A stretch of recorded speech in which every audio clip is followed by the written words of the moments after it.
अस्सलाम वालेकुम बच्चों, क्या हाल चाल आप लोगों का? ठीक ठाक।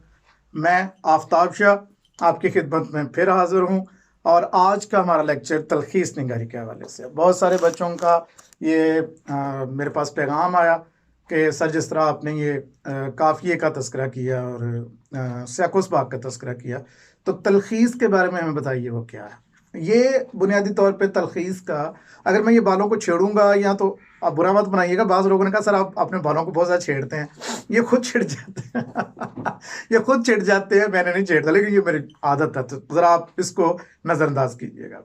कुछ कवानीन बताऊंगा मैं तलखीस के हवाले से, तो अपने ज़हन में रखिएगा। ये लेक्चर बुनियादी तौर पे उन बच्चों के लिए है जो कि तलखीस को पहाड़ समझते हैं। तलखीस को पहाड़ नहीं है, तलखीस कोई मुश्किल चीज़ नहीं है, तलखीस आसान चीज़ है। ठीक है, मैं अगर अपनी टाई दुरुस्त करता रहूँ ना देख के बीच में, तो बुरा मत बनाना इस बात का भी। ये मैं जो मेरा क्योंकि पढ़ाने का अंदाज इस तरह का है कि मैं साथ साथ जो है वो हंसता खेलता रहता हूँ। तो गो के ये यूट्यूब का लेक्चर है, लेकिन मैं इसको उसी तर्ज में पढ़ा रहा हूँ कि जिस तरीके से मैं क्लास में पढ़ाता हूँ। तो इसलिए मेरा अगर ये अंदाज आप लोगों को लगे कि कहीं पे शायद मैं कोई मजाक कर गया हूँ, तो वो ज़रा बर्दाश्त कर लीजिएगा। वो कि ये पब्लिक ने देखना है, लेकिन उसके बावजूद भी ये सब के लिए है। तो पहला कानून जो है वो ज़हन में रखिए कि जब हम तलखीस का तज़किरा करते हैं, तलखीस जब हम उसके मायनों की तरफ जाते हैं तो खलासा से तलखीस है। अच्छा, ये मज़े की बात है। अब खलासा जामा करने को कहते हैं, ये अरबी ज़ुबान का लफ्ज़ है, ये भी मज़े की बात है। और इसका मतलब खलासा करना, खलासा मतलब जामिया करना, मतलब किसी चीज़ को जो जिसे कहते हैं दरिया को कुएं में बंद कर देना। बात समझ आ रही? दरिया को कुएं में बंद कर देना, तो इसका मतलब जो है वो खलासा करना। तशरीह का मतलब है खोलना, शरह करना, तफसील में जाना, और तलखीस का मतलब है जामिया करना, मुख्तसर करना। ठीक हो गया। एक बात तो अब आपके सामने आ गई कि आपने तहरीर को मुख्तसर करना। नंबर 2, आपको वहां पे पैराग्राफ आएगा। कहाँ पे? बोर्ड में। बोर्ड में आप लोगों को पैराग्राफ आता है। ये पैराग्राफ जो होता है, इसमें बोर्ड की तरफ से 10 नंबर तफवीज किए गए हैं। इसके 10 नंबर, ये 10 नंबर बुनियादी तौर पे 8 नंबर इसके जो हैं वो तलखीस के होते हैं और 2 नंबर इसके उन्वान के होते हैं। ये सब मेरी जो मुफ्त के नंबर है, ये 2 नंबर मुफ्त के नंबर आपको जो हैं वो अलाट हो गए। वो किस तरह? वो इस तरह के जब आप लोग उन्वान अपने अपने पास रखते हैं, आप जिस तरह नाम नहीं रख देते हैं हम लोग किसी को देख के, किसी का नाम कोई रख देते हैं, किसी को कोई नाम रख देते हैं, कोई लंबा तो उसको देख के हम कहते हैं ये लंबू है। मैं वैसे मिसाल दे रहा हूँ, हम उन्वान दे रहे हो। वैसे उर्फियत भी होती है, लेकिन हम बाज़ औक़ात उन्वान भी दे रहे होते हैं। इस लिहाज से आप जब किसी पैराग्राफ को देखते हैं तो आपके जहन में जो है, अगर उस मौजू चल रहा है सच्चाई का, सच मौजू चल रहा है जनाब झूठ का, तो इसका अनुमान झूठ होना चाहिए। इसका तो उन्वान आप रख सकते हैं। ये 2 नंबर का अनुमान होता है। 2 बोर्ड में लो होते हैं, लेकिन बच्चों को कोशिश करनी चाहिए 2 से ज़्यादा करें। अगर वो 2 से ज़्यादा करेंगे तो अगर कोई गलत हो जाएगा तो उसका फ़ायदा। ठीक हो गया।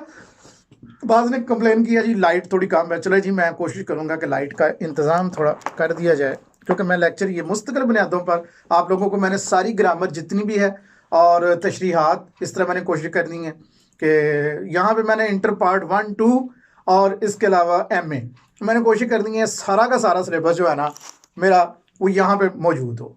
मतलब सिलेबस से मुराद है कि हर चीज़ आपको मुयस्सर हो। कवानीन कुछ सुन लीजिए जो तलखीस के होते हैं। इसको हम 1/3 करना कहते हैं। 1/3 करना कहते हैं। 1/3 से मुराद होता है किसी भी पैराग्राफ को हम जो है वो उसका जब हम तीसरा हिस्सा कर देते हैं 1/3 कहलाता है। ठीक हो गया। और जिस तरह इसकी मैं मिसाल दिया करता हूं कि लफ्ज 9 है, तो इसका तीसरा हिस्सा 3 बनेगा। इसका तीसरा हिस्सा 3 बनेगा। तो हमने क्या किया, इसको 1/3 कर लिया। अगर 100 अल्फाज हैं तो हम उसको 33 पर ले आते हैं। हम उन अल्फाज को जो है वो 33 पर ले आते हैं, ताकि ये अल्फाज जो हैं यानी इनका इस्तेमाल इस तरह किया जा सकता हो कि जिससे आसानी के साथ जो है वो हम उनका तीसरा हिस्सा कर दें। अब आप अपने ज़हन में रखिएगा कि हमने वहाँ पे अल्फाज गिनने हैं। मैं कुछ कवानीन बयान कर दूँ, पहले कवानीन बयान कर दूँ तलखीस के कवानीन क्या है। नंबर 1, 1/3 करना, मैं तीसरा हिस्सा करना। नंबर 2, तशबीहात इस्तारात तवील जुमले आ जाएं तो उन्हें अपने अल्फाज में लिखना, तशबीहात इस्तारात में उलझना नहीं है, पैराग्राफ बनाना है। ये नहीं काम करना है कि आप लोगों ने इसको जो है वो जनाब पैराग्राफ की बजाय किसी और शक्ल में ले जाए। एक पैराग्राफ बनाना है, मुख्तसर करना है। नंबर 4, शेर अगर आ जाए तो फिर क्या करना है, वो शेर को आप लोगों ने उसी हालत में, नसरी हालत में लेके आना है। ना लेके आओगे कोई मसला नहीं, कोई टेंशन नहीं है।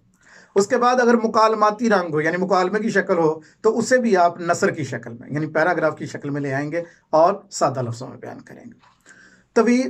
तवालत से बिल्कुल जो है वो इज्तनाब करना है, उसके पास तवील नहीं इसको कर देना जुमलों को, और हूबहू वो जुमले उठा के नहीं लिख देना। बस बच्चे वही पैराग्राफ लिख देते हैं, वो गलत करते हैं, वो उनके नंबर जो हैं कट जाते हैं। इस तरह एक तलखीस जो है वो बच्चे पूछते हैं कितनी छोटी होनी चाहिए। कितनी छोटी नहीं, आपने लफ्ज़ों को गिनना है, ये शर्त ज़हन में रख लीजिए। लफ्ज़ों को गिनना है, पहले लफ्ज़ों को गिनना है। कितने लफ्ज़ हैं? 100, 150। उन अल्फाज को गिन के आपने क्या करना है, आपने जब तलखीस लिखनी है तो आपने लिखना है कि कुल अल्फाज कितने हैं। मैं एक आपको लिख के बताता हूँ, पहले मैं करके बताता हूँ, फिर आप लोगों को समझ लग जाएगी कि मैं किस नौयत की बात कर रहा हूँ। आपने अल्फाज को गिनना है, उन पर लिखना है कुल अल्फाज, और फिर तलखीस के अल्फाज कितने हैं, यानी तलखीस के अल्फाज कुल आपने कितने किए हैं, तो वो आपका मसला हल हो जाएगा। ये ज़रूरी है ताकि वो पढ़ने वाला फौरी तौर पे देख के कहे कि इस बच्चे ने 1/3 किया, वो ऊपर निगाह डालेगा, देखेगा वाकई। लेकिन अगर ये हो जिस तरह बच्चे मुमी तौर पे करते हैं कि लिख देते हैं मतलब 150 अल्फाज है, 50 लिख के तो तलखीस कर देते हैं 100 नंबर की, 100 अल्फाज की, गलत है। वो 100 अल्फाज की गलत हो जाएगी। क्यों? क्योंकि आपने कानून को पेश नज़र नहीं रखा। तो ये अपने ज़हन में रखिएगा। इसके अलावा तलखीस करते वक्त ये याद रखिएगा कि इसको आखिर पर रखिए, या कोई ऐसा वक्त मुकर्रर कीजिए कि जो आप इसको इजाफी दे सकें। ये भाई 30 मिनट से ले जाएगी सुकून से। सोचो विचार करनी है, रफ अमल करना है और वहाँ पे लिखना है। इसकी प्रैक्टिस आप लोग कीजिए, रिहर्सल कीजिए, तो ये आसानी से हो जाएगा। मैं आपको अब आता हूँ असल मौजू पर। चलते हैं जी, तलखीस करते किस तरह। मैं कुछ कवानीन आपके पेश नज़र रखे। मैं वो कवानीन कौन से थे? वो कवानीन वो थे कि जो आम तौर पे बच्चों को असातिज़ा किराम बताते हैं, लेकिन मैंने कुछ चीज़ों को जो है वो आपके सामने रखा। सादा लिखिए, आम लिखिए, आम फहम लिखिए, अपनी तरफ से कोई तबसरा ना कीजिए, खाम खा जो बात बीच में नहीं है वो ना शामिल कीजिए। बात समझ आ रही है? इस तरह का मगज़ आपने निकालना, सारे का सारा पूरा का पूरा पैराग्राफ देख के उसका मगज़ निकालना है कि असल इसमें बात क्या है। चलते हैं जी। फर्ज कर ले मैं आपको तलखीस का तरीकाकार समझाने लगा हूं कि इसका तरीकाकार क्या होगा। फर्ज करें कि जी मैं एक सत्र लिखता हूं, फिर मैं उसके मुताबिक लेके चलता हूं आप लोगों को कि बारिश आसमान से जमीन पर बरसती है तो दिल का मौसम हसीन तर हो जाता है। अब बाज़ औक़ात अल्फाज लिखते हुए मैं तेज़ी से क्योंकि लिख जाता हूं तो गलती भी हो सकती है, मुझे माफ़ कर दीजिएगा। पहले बारिश आसमान से ज़मीन पर बरसती है, दिल का मौसम हसीन तर हो जाता है, और ये मौसम दिल के आंगन में फूल खिला देता है। कानून क्या कहता है कि सबसे पहले अल्फाज गिनने हैं। कानून क्या कह रहा है कि सबसे पहले अल्फाज गिनने हैं। तो अल्फाज मैं थोड़ा सा मज़ीद आगे कर दूं ताकि आपको नजर आ जाए। और अल्फाज किस तरह गिनने हैं जी? 1 2 3 4 5 6 7 8 9 10 11 12 13 14 15 16 17 18 19 20 21 22 23 24 25 26 27। तो 9 या 27 9 अल्फाज आने चाहिए इसके। ठीक है, तो किस तरह आएंगे जी? अब मैं इसको जो है 9 अल्फाज पे, ये हमारे हो गए। अब मैं लिख देता हूं यहां पे जनाब कि कुल अल्फाज जो हैं वो कितने हैं? कुल अल्फाज 27 और तलखीस के अल्फाज ये कितने होंगे? ये 9 होंगे। अब मैं इसको आपके सामने रखता हूं कि इसका जो है मफहूम क्या बनना चाहिए या इसका निचोड़ क्या बनना चाहिए। बारिश दिल के मौसम को हसीन कर देती है। 1 2 3 4 5 6 7 8 9। अब मजे की बात है कि ये मैं कोई ये काम नहीं कर रहा कि मैंने ये कोई रट्टे लगाए हुए हैं भाई, याद किया हुआ है, इस तरह का मैंने कोई काम नहीं किया हुआ। अच्छा, अब कोई बच्चा मुझसे भी ज़हीन होगा, यकीनी तौर पर मुझसे ज़हीन है आप लोग, और बड़े बड़े ज़हीन है बच्चे। अब यहाँ पे क्या होगा कि कोई बच्चा ये भी कर सकता है कि बारिश दिल के आंगन को खिला देती है, बारिश दिल के आंगन में फूल खिला देती है, बारिश दिल को खुश कर देती है, बारिश से दिल का मौसम अच्छा हो जाता है। ये सब कुछ सही है। मेरी बात, मैं ज़्यादा करीब तो नहीं आ गया, मेरी बात आपको समझ आ रही है? ये सारा कुछ आप लोग जो हैं, अब ये क्या किया, अब आप देखिए कि आपने उनमें से गैर ज़रूरी अल्फाज को, बारिश आसमान से दिल का मौसम हसीन हो जाए, मतलब तो एक बात चल रही है ना, बात तो एक ही चल रही है। समझ आ रही है आप लोगों को मेरी बात कि बात तो एक ही चल रही है। वो क्या बात है कि बारिश जब आसमान से ज़मीन पर गिरती है तो वो क्या करती है, दिल खुश हो जाता है, दिल जो है वो बड़ा मज़ा लेता है, दिल कहता है जी बड़ा सुकून आया। तो मैं यही तो आपको समझाना चाह रहा हूँ कि ये आपके सामने एक मैंने कोशिश की है। अब इसका उन्वान भी रख दीजिए। अब ये आपके पास जो है, अगर चेकर अच्छा है तो वो आपको क्या करेगा कि वो कहेगा 7 नंबर इसे दे दो, 7 नंबर इसे दे दो, तो उन्वान भी इसके रख दीजिए। अब आप क्या करेंगे, उन्वानात नीचे लिखेंगे, यहाँ पे आप उन्वानात लिखेंगे। ये उन्वानात जब आप लिखेंगे तो इसमें आप क्या करेंगे, अब इसका क्या उन्वान हो सकता है जी, बरसात।